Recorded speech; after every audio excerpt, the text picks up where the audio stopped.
आज से 3 महीने पहले लोकसभा के चुनाव हुए जिसमें ये बीजेपी हाफ हुई है और विधानसभा में साफ हो जाएगी। आजकल बीजेपी का ये टूल हो चुका है, राजनीति से प्रेरित होकर ये कार्रवाइयाँ हो रही हैं, भले वो सीबीआई है, ईडी है, इनकम टैक्स है, जो जीएसटी की रेडें हैं।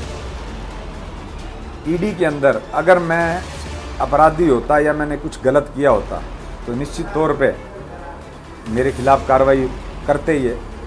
जब ईडी की रेड पड़ी, मात्र 2.5 लाख रुपए मेरे यहाँ से मिले कि पिछले 10 साल के अंदर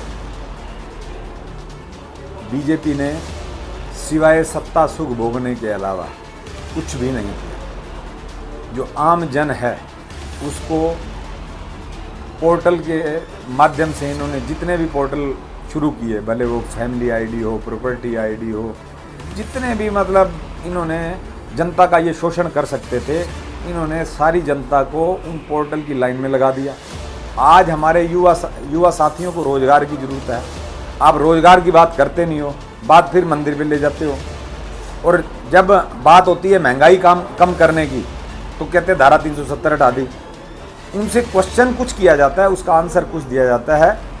उन्होंने पूरे 10 साल के अंदर सत्ता की मलाई को चाटने का काम किया। पूरा भ्रष्टाचार जो हमारे देश, हमारे प्रदेश की गाढ़े खून पसीने की जो कमाई जो डेवलपमेंट पे लगनी चाहिए थी, इन्होंने भ्रष्टाचार के माध्यम से उसको छिन्न भिन्न करके इनके अफसर भी खा गए, इनके नेता भी खा गए और अब करने के लिए कुछ है नहीं।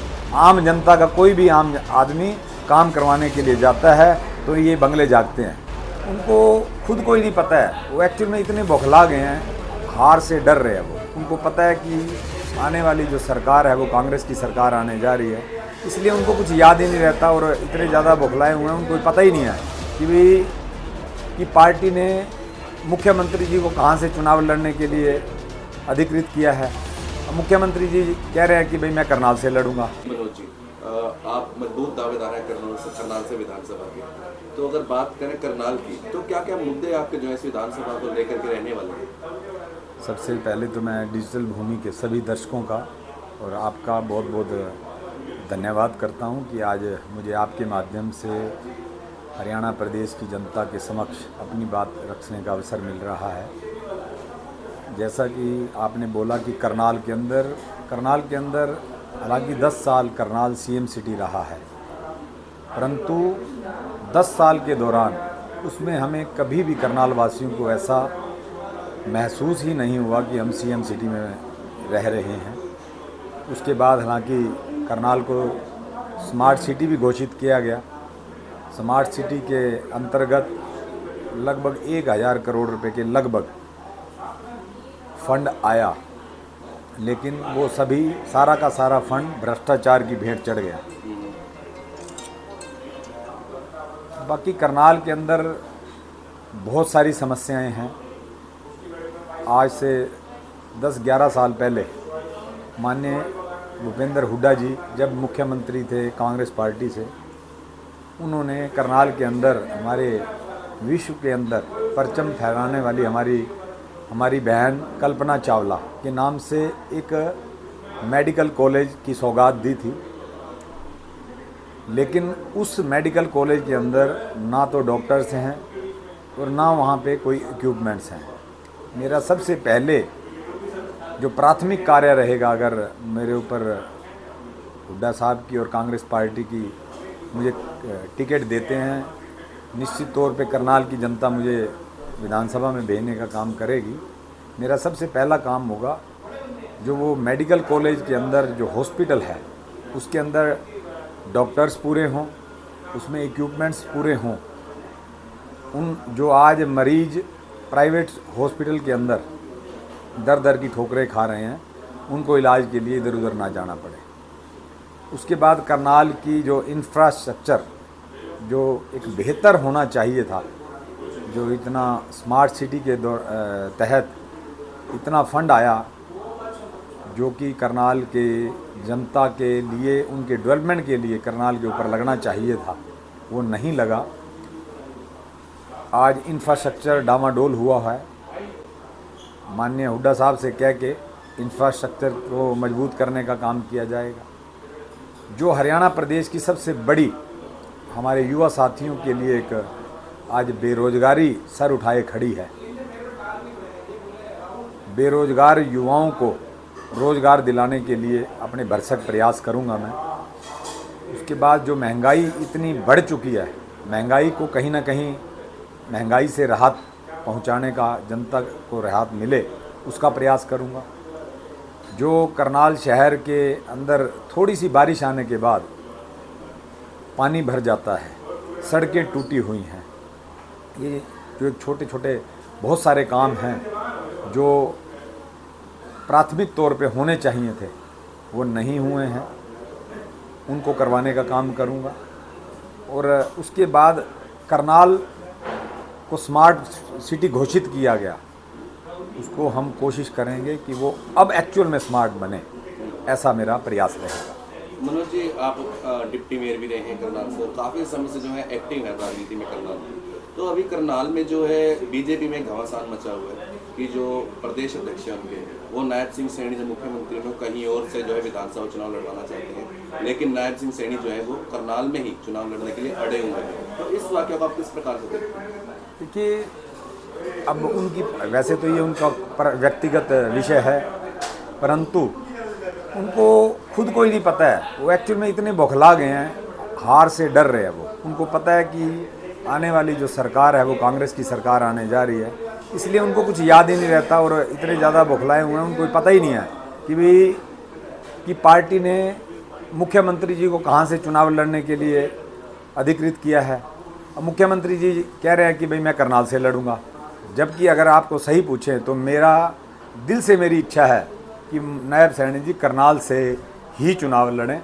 और ये आपके माध्यम से मेरी बात उन तक भी पहुँचे कि वो करनाल से ही चुनाव लड़ें, तब उनको पता लगेगा कि पिछली बार जो वो 35-40 हज़ार वोट से जीते हैं, इस बार उतने ही वोटों से वो उनकी हार होने वाली है। तो वहीं अगर बात करें आपके ऊपर पीछे ईडी की जो है वो रेड हुई थी, तो उसमें क्या चल रहा है इसमें? क्योंकि आपको पता ही है कि आजकल बीजेपी का ये टूल हो चुका है, राजनीति से प्रेरित होकर ये कार्रवाइयाँ हो रही हैं, भले वो सीबीआई है, ईडी है, इनकम टैक्स है, जो भी जीएसटी की रेडें हैं। ईडी के अंदर अगर मैं अपराधी होता या मैंने कुछ गलत किया होता तो निश्चित तौर पे मेरे खिलाफ कार्रवाई करते ही है। जब ईडी की रेड पड़ी, मात्र 2.5 लाख रुपए मेरे यहाँ से मिले और कोई ऐसा डॉक्यूमेंट उनको नहीं मिला जिससे कि ये हो कि भाई हमने कोई गलत काम किया है। हमने कोई गलत काम नहीं किया, हमें पूरे न्याय व्यवस्था के ऊपर पूर्ण रूप से विश्वास है। और वैसे आपके माध्यम से मैं प्रदेश की जनता को बता भी देना चाहता हूँ, इन्होंने क्लोजर रिपोर्ट लगाई है। क्लोजर रिपोर्ट के अंदर इन्होंने कुछ हमारी प्रॉपर्टीज़ अटैच किया है और जिस बिहाफ के ऊपर इन्होंने हमारे ऊपर एफआईआर दर्ज की है, वो एफआईआर हमारी तरफ से जिन्होंने इलीगल माइनिंग की थी, हमने वो माइनिंग की उनके खिलाफ एफआईआर दर्ज करवाई हुई है, जो कि ईडी ने ये समझा कि वो हमारे ऊपर है। जब हम कोर्ट में जाएंगे 101%, 100% वो केस वहीं पे ख़त्म हो जाएगा। और जो इन्होंने हमारे खिलाफ जो आरोप तय किए हैं या आरोप लगाए हैं, वो एक भी आरोप हमारे ऊपर लागू नहीं होता और निराधार आरोप हैं, और निश्चित तौर पे कोर्ट में जाने के बाद हमें अपने आप ही न्याय मिल जाएगा। मनोज जी, आपने भी कहा कांग्रेस पार्टी बार बार कह रही है कि बीजेपी जो हार से बखरी हुई है, तो क्या कारण मानते हैं कि उनकी हार होने वाली है इस चीज़ की? देखिए, पिछले 10 साल के अंदर बीजेपी ने सिवाय सत्ता सुख भोगने के अलावा कुछ भी नहीं किया। जो आम जन है उसको पोर्टल के माध्यम से इन्होंने जितने भी पोर्टल शुरू किए, भले वो फैमिली आईडी हो, प्रॉपर्टी आईडी हो, जितने भी मतलब इन्होंने जनता का ये शोषण कर सकते थे, इन्होंने सारी जनता को उन पोर्टल की लाइन में लगा दिया। आज जो काम डेवलपमेंट का करना चाहिए था, इन्होंने डेवलपमेंट की बजाय बात कर देते हैं कि हमने धारा 370 हटा दी। जबकि मैं ये नहीं कहता कि गलत किया, धारा 370 हटाई है, बहुत अच्छा किया, लेकिन उससे भी तो आगे बढ़ो। आज हमारे युवा साथियों को रोज़गार की ज़रूरत है, आप रोज़गार की बात करते नहीं हो, बात फिर मंदिर पे ले जाते हो। और जब बात होती है महंगाई कम करने की, तो कहते हैं धारा 370 हटा दी। उनसे क्वेश्चन कुछ किया जाता है, उसका आंसर कुछ दिया जाता है।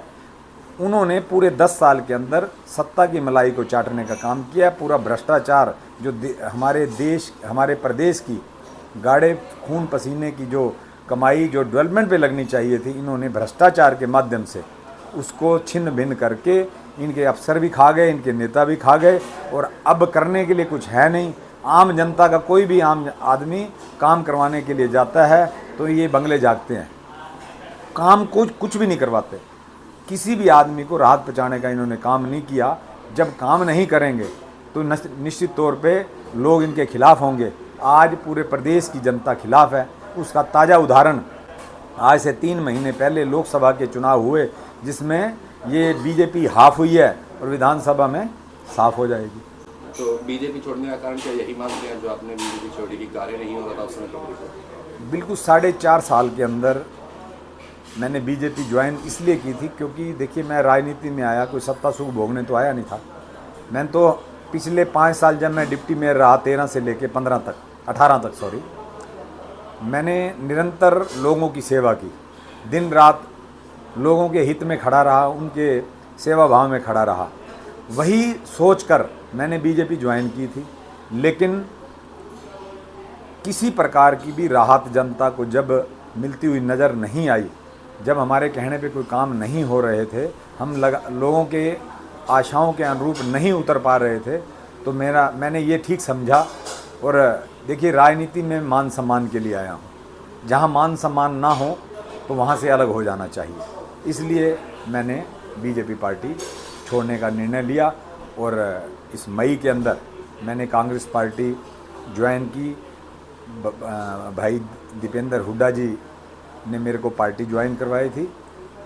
श्री बीबी बत्रा जी और अशोक अरोड़ा जी के प्रयास से, माननीय हुड्डा साहब के आशीर्वाद से मैंने कांग्रेस पार्टी मई के अंदर लोकसभा चुनाव से पहले मैंने ज्वाइन की है।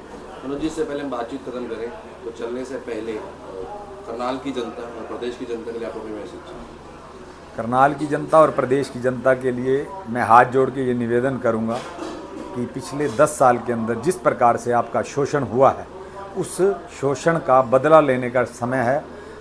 मैं सभी अपने भाइयों से, अपनी बहनों से, माताओं से, बुजुर्गों से ये अपील करता हूँ कि आने वाली 1 अक्टूबर को अपना जो बटन है वो हाथ के निशान पे लगा के, बटन दबा के इस बीजेपी की सरकार को चलता करें, ताकि जो विकास की गंगा माननीय हुड्डा साहब के राज में शुरू हुई थी और 10 साल वो चलते चलते कहीं ना कहीं हमें उसका लाभ मिलना था, वो सरकार जाने के बाद वो लाभ से वंचित रह गए। मैं आपसे निवेदन करूंगा कि अब दोबारा से आप माननीय हुड्डा साहब को प्रदेश का मुख्यमंत्री बनाने में अपना ज़्यादा से ज़्यादा MLA बनाएं और सहयोग करें, ताकि सरकार कांग्रेस की बने और दोबारा से हमारे प्रदेश को, जो आज पूरे हिंदुस्तान के अंदर 15वें नंबर पर पहुंच गया डेवलपमेंट के मामले में, रोजगार के मामले में, क्राइम के मामले में तो खैर पहले नंबर पे है, दोबारा से हुड्डा साहब आएँ, हमारे प्रदेश हरियाणा को पहले नंबर पे बनाने का काम करें।